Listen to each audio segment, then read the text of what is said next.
MotoGP Mandalika 2022 lalu sangat berkesan buat gua. Gua nekat ngegas touring sendirian dari Gunung Putri Bogor ke Mandalika Lombok untuk bisa nonton langsung event bersejarah itu. Waktu keberangkatan yang mepet, naik kapal dari mana, kapan sampai Lombok, mau tidur di mana di Lombok, itu semua belum jelas. Dan yang jelas cuma gua udah beli tiket. Jadi ya gas aja lah.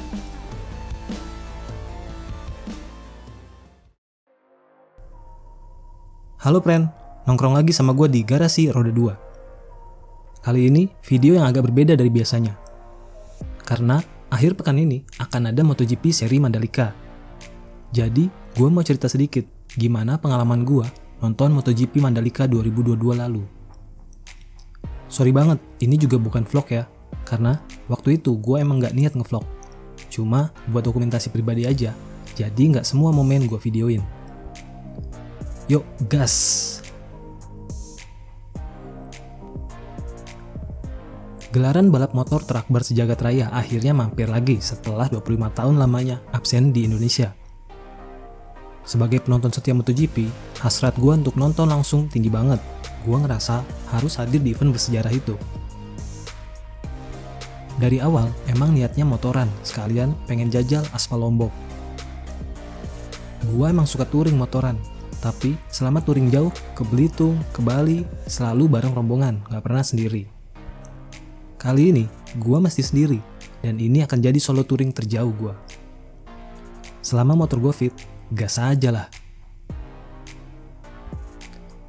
MotoGP Mandalika 2022 lalu berlangsung tanggal 18-20 Maret. Di awal tahun yang masih musim hujan. Terbukti saat balapan MotoGP bahkan harus delay karena hujan deras di sirkuit. Gua udah beli tiket sejak tanggal 9 Maret untuk tribun zona K. Sisi tribun di tikungan terakhir. Karena saat itu tiket yang tersisa ya cuma di sana. Untuk tempat nginep, gua belum pesen karena saat itu udah nggak ada yang available dengan budget gua. Jadi ya masih belum tahu nanti selama di Lombok mau tidur di mana. Pahit-pahitnya, gua mungkin tidur di pom bensin. Hal yang sedikit di luar perkiraan dan akhirnya bikin jadwal berangkat gue jadi mepet adalah ada acara keluarga di Lampung hari Senin tanggal 14 Maret. Dan gue baru bisa sampai di rumah Selasa malam tanggal 15 Maret. Padahal gue udah berencana berangkat tanggal 15 dengan harapan bisa lebih santai di jalan. Juga buat persiapan nyari tempat nginep darurat di Lombok karena opsi hotel udah gak ngotak harganya. Hari Rabu 16 Maret. Badan gue masih agak pegel pulang motoran dari Lampung. Prepare dan packing segala kebutuhan yang mau dibawa ke Lombok. Pas ada parade pembalap MotoGP di Jakarta, gue lagi asik packing sambil nonton para pembalap konvoy. Reva, nama motor Yamaha R25 andalan gue, sampai belum sempat dicuci dan ganti oli sepulang dari Lampung. Pikir gue ganti oli dan nyucinya nanti aja di jalan karena udah gak sempet. Sebenarnya, karena badan yang masih pegel, gue pikir mau naik kapal feri aja dari Tanjung Priok ke Surabaya. Tapi, karena gue nggak nemu informasi yang jelas tentang rute, jadwal kapal, dan harga tiket motor 250cc, akhirnya gue milih ngegas aja lah. Rencana awal gue adalah motoran sampai Surabaya, kemudian naik kapal dari Pelabuhan Tanjung Perak ke Pelabuhan Lembar di Lombok. Pulangnya baru full riding, Lombok, ke Bali, ke Jawa. Akhirnya, Rabu 16 Maret jam 4 sore dengan badan yang masih agak pegel, gue berangkat memulai solo touring ke Lombok. Karena perjalanan yang panjang ke Surabaya, gue nggak mau ngoyo dan maksa. Jadi di hari pertama ini gue nggak punya target harus sampai di mana. Pokoknya ketika ketemu malam, gue harus masuk kamar dan tidur biar tetap fit selama perjalanan. Sore itu gue langsung arahin si Reva ke Pantura sebagai jalur utama menuju timur Jawa. Dari rumah di Gunung Putri, lewat Setu, Kalimalang, Bekasi, barengan sama jam karyawan pulang kerja di Cikarang yang padat. Tapi lepas itu sih lancar. Sekitar jam 8, gue sempat istirahat di Cirebon. Lanjut riding lagi sebentar sampai Tegal. Karena udah cukup lapar dan pegel, gue istirahat sambil cari makan malam, terus pesen kamar. Jam 12, gue udah masuk kamar dan istirahat.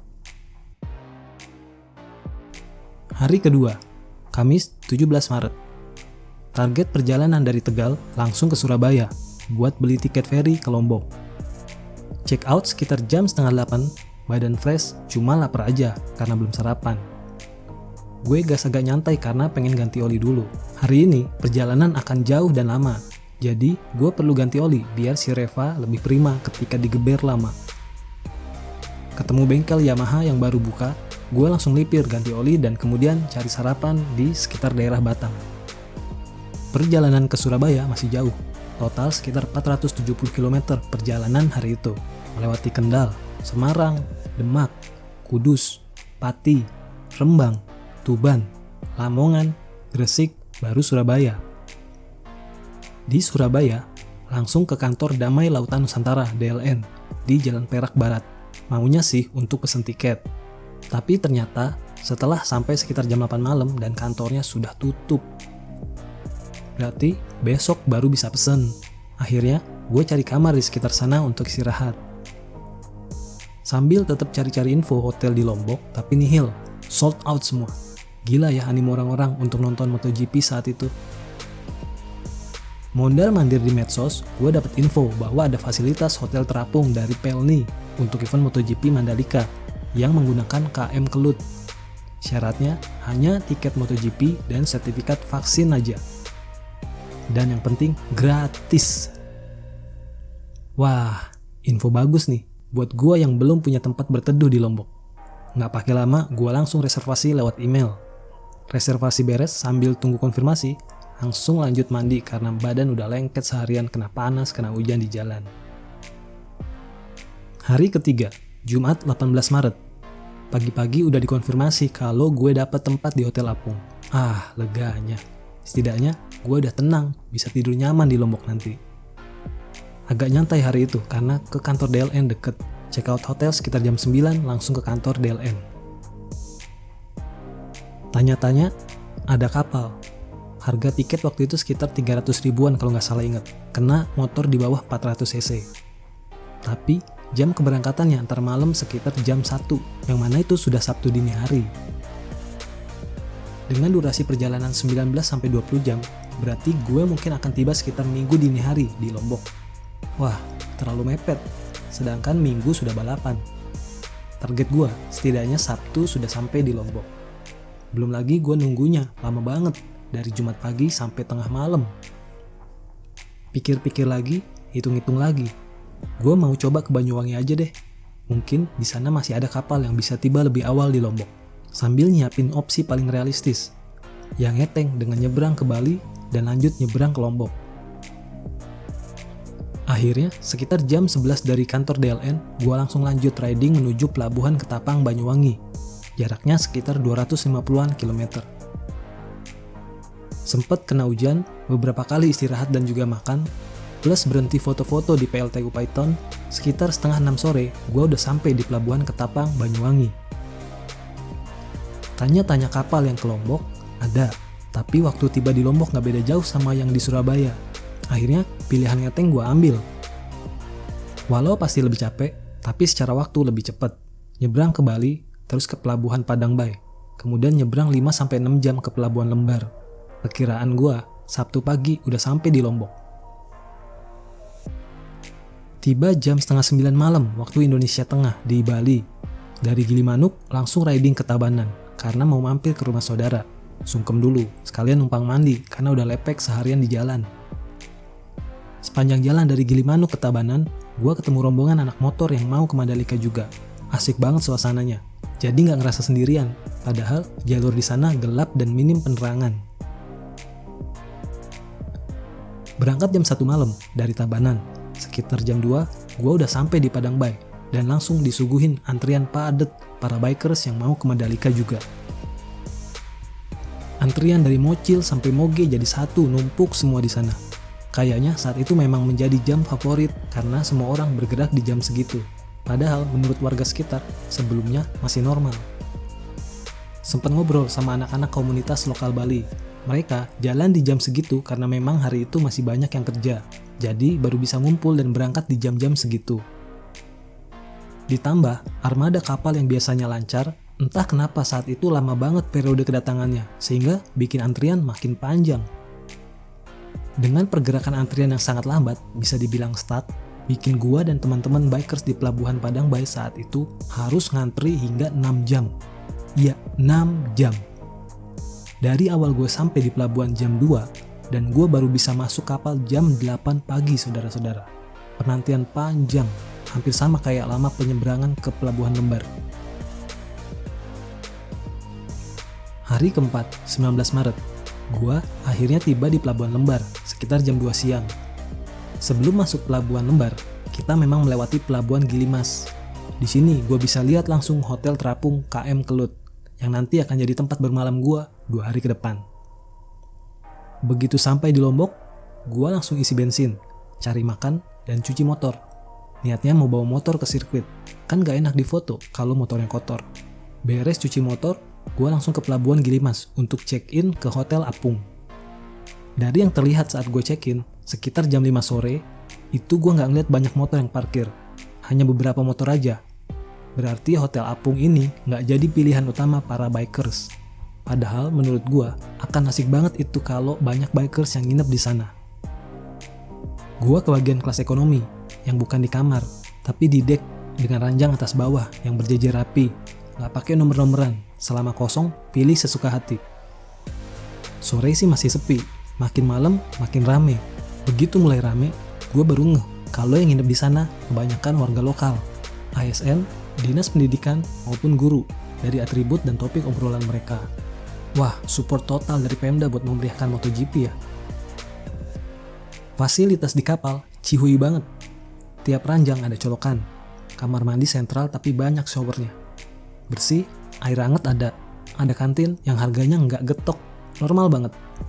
Petugasnya ramah-ramah, bikin gue nyaman dan bisa tidur nyenyak karena emang kurang tidur semalaman. Pas awal check-in di Hotel Apung KM Kelut, gue ketemu seorang bapak yang ngaku kalau dia bersyukur banget ada Hotel Apung ini. Dia cerita kalau udah booking hotel, tapi begitu sampai di kamarnya, sudah ditempatin tamu lain.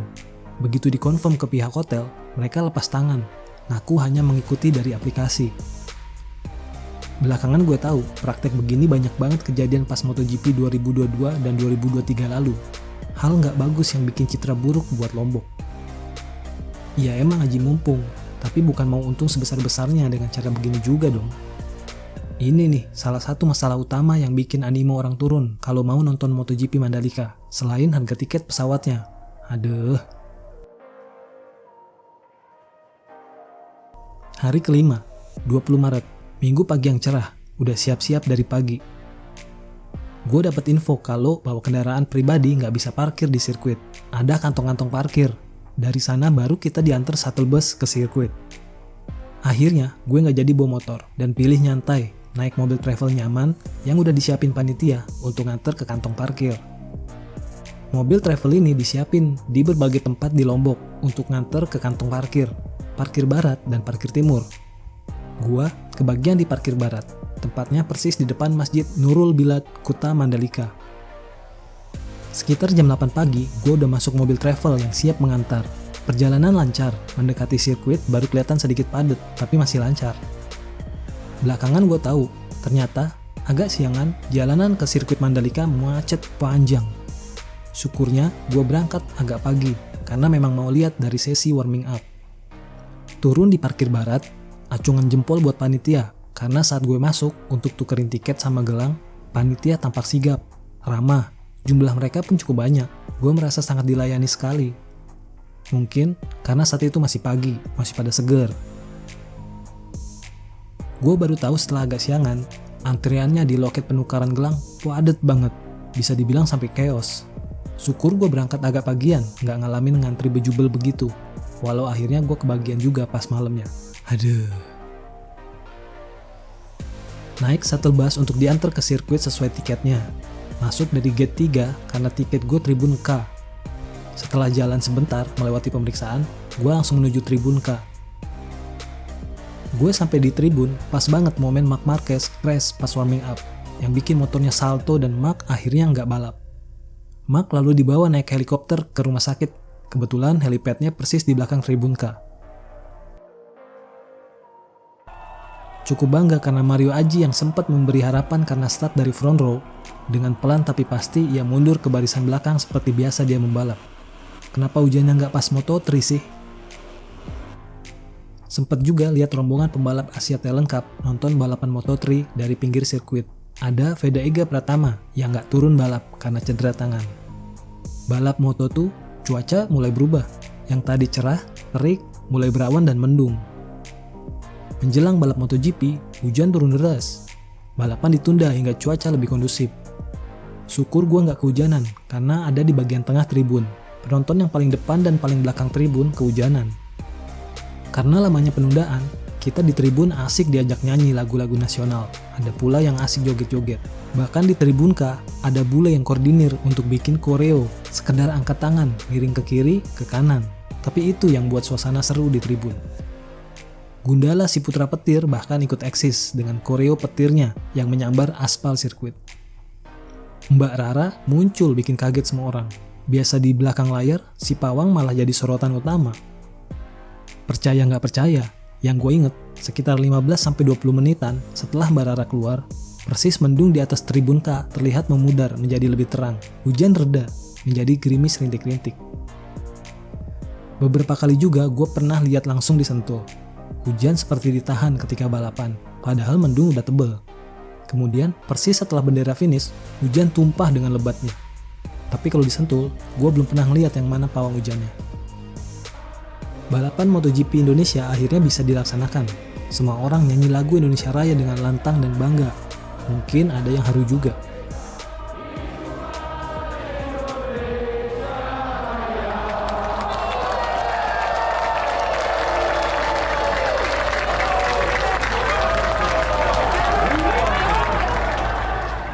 Balapan full weight dimenangi si dokter gigi Grandmaster, Miguel Oliveira. Di tribun K, Alex Espargaro akhirnya penuhin janjinya akan lempar helm ke penonton. Puas banget bisa ngerasain pengalaman nonton langsung sirkus balap MotoGP di Mandalika. Lihat langsung cepetnya motor MotoGP, dengar langsung gemuruh suara motornya ketika start. Lihat animo penonton, lihat aksi Marshall yang kocak-kocak. Lihat gimana kameramen Dorna kerja sendiri di pos kameranya, dan itu langsung di negeri sendiri, bukan di negeri tetangga. Sensasi yang hanya bisa dirasa ketika nonton langsung di sirkuit. Begitu balapan beres, sekarang gue tinggal balik ke Hotel Apung di Gilimas. Nah, disinilah penilaian bagus gue untuk panitia berubah jadi jempol kebalik.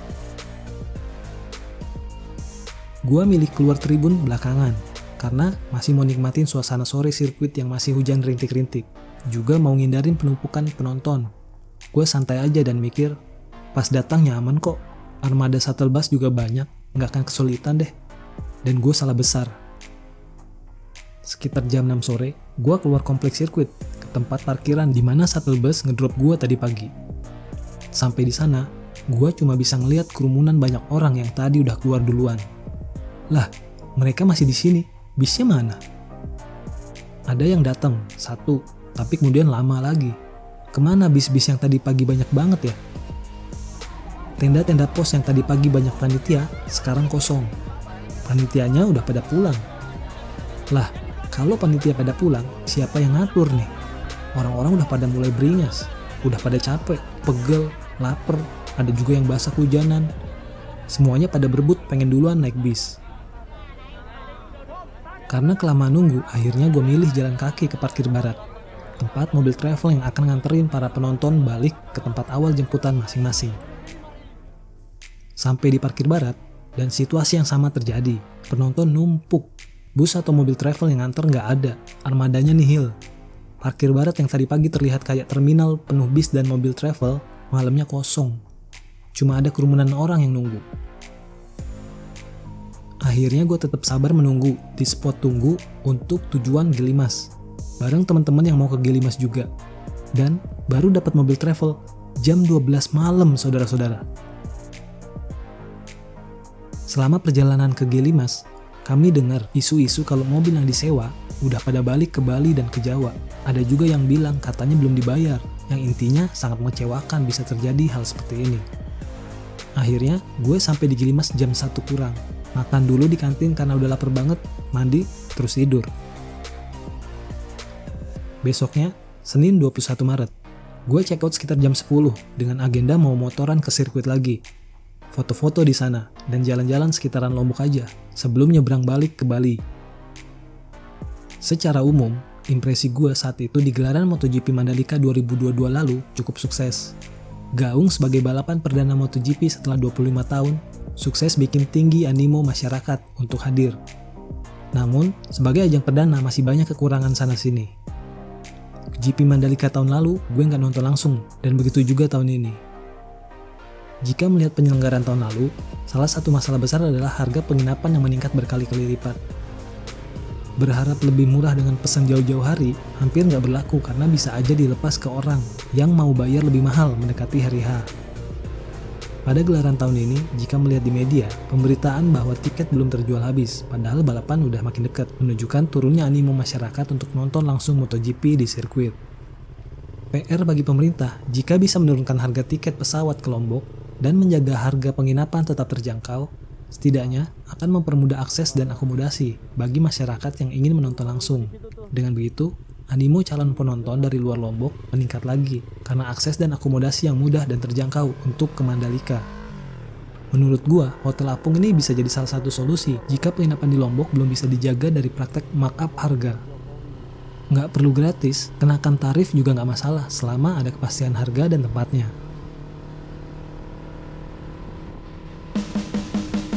Oke, jadi begitu pengalaman gue solo touring nonton MotoGP Mandalika 2022. Sangat berkesan, ada yang bagus, ada yang masih kurang.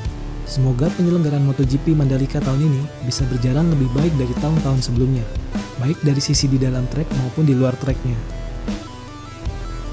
Jika ada kesempatan, gue akan nonton lagi langsung ke Mandalika. Motoran juga jadi. Terima kasih sudah mampir di Garasi Roda 2. Kita ketemu di video berikutnya.